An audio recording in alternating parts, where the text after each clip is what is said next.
And that's to be able to protect the horn as you set it right. down when And you're if you're disassembling like or sitting down assembling. playing, you can rest it on that, you know, just rest Absolutely. it right there if you don't have your stand handy.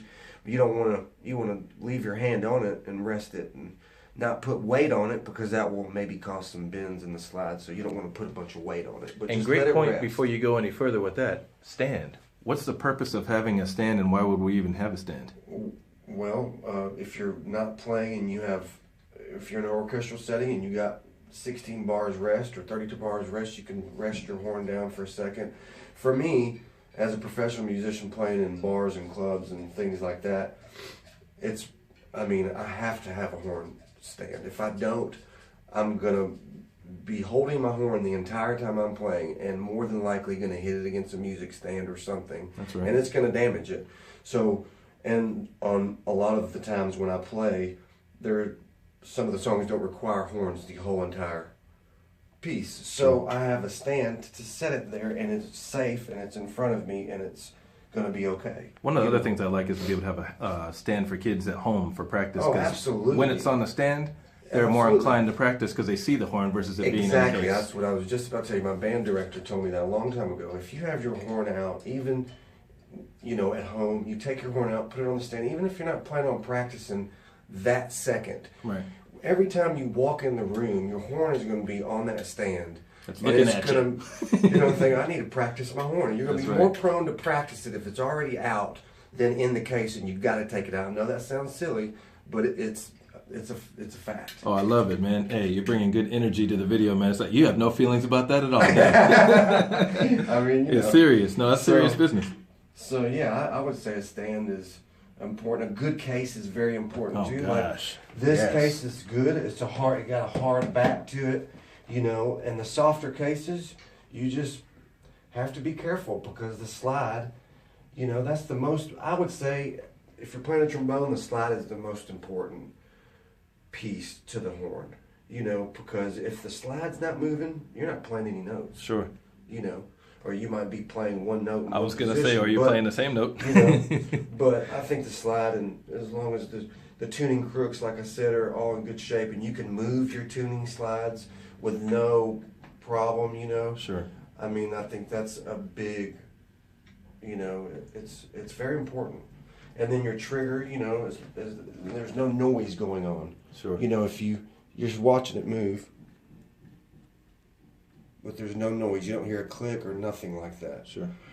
And, you know, it's stringed properly, but I think that's I just think your horn needs to be functioning the way it's supposed to function and what makes it comfortable for you. Sure. You know, and like I said, I think a case is very important too. So the disassembly, let's do that real quick. Okay, So sure. which parts are we holding? Because I always talk about the bracing as we're holding the slide. Right. I hold the slide and this one's different. This thread comes out. Normally they would come out this way, you know, but I guess turning it to the right to loosen it. Sure. Normally it's righty-tighty, lefty-loosey. So this Exactly. one's backwards, which is okay. That's just the name brand and how they make it. There's nothing, Well, the other thing nothing is wrong with that. The other thing is the threads are attached, and what's hooking up is attached to the actual slide. Usually, it's Correct. attached to the bell, so Correct. it's just in reverse. Correct. So I just make sure I don't, you know, just hold my slide and take that off, and I'll just put it up, man, and make sure. And a it's lot funny of 'cause times you're doing this- when I Go get ahead. done playing, I will take my slide because there's a lot of water in here. After you get done playing, you have a lot of water and just saliva. I'm not trying to be gross in the slide, and if you put it up and let it sit, it's gonna cause corrosion. You gotta think people drink soft drinks and eat, and then they go play their horn. Right. You got a bunch of nasty stuff in here. So what I like to do is just take a cleaning rod and just take this inner slide out and put the cleaning rod through the outer slide because that's where most of the saliva is gathering up. Sure. And then put it up. That way, when you bring your horn back out, it's clean and ready to play. And sometimes if you have a little bit, saliva and things can get in this slide and cause some issues too.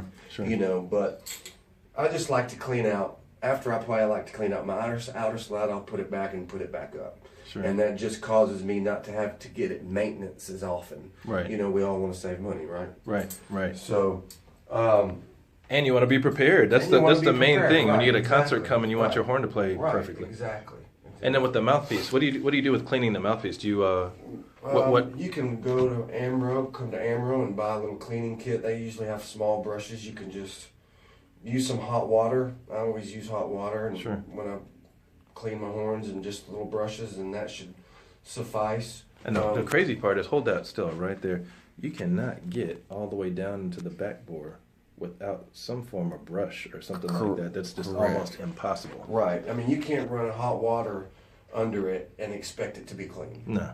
You know, it might disinfect it, but it's not going to be clean. Sure. You have to put a brush in there and get it. And after a while, you know, depending on how much you play your horn, you're going to see stuff. And that's another thing that's just going to affect your airflow. If you got stuff stuck in your mouthpiece, it's going to be hard to play that horn, you know.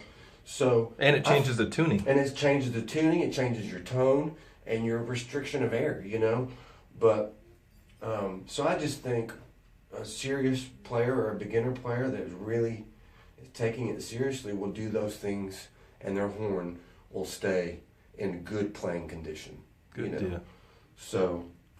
Well, Prentice, you've been great, dude. Thank you so much for spending time, and we'll come back for some more videos with Prentice later, because you know your stuff, and you play on Beale Street too, don't you? I do. I played Memphis Sounds with A440. Right. I played for B.B. King's Blues Club for about 5 years. Okay. That was fun. Moved to Vegas. Played for Free World way back when I first met you too, right? Free World, yeah. Yeah, you're a Memphis staple, man. Anybody who calls, I'm playing.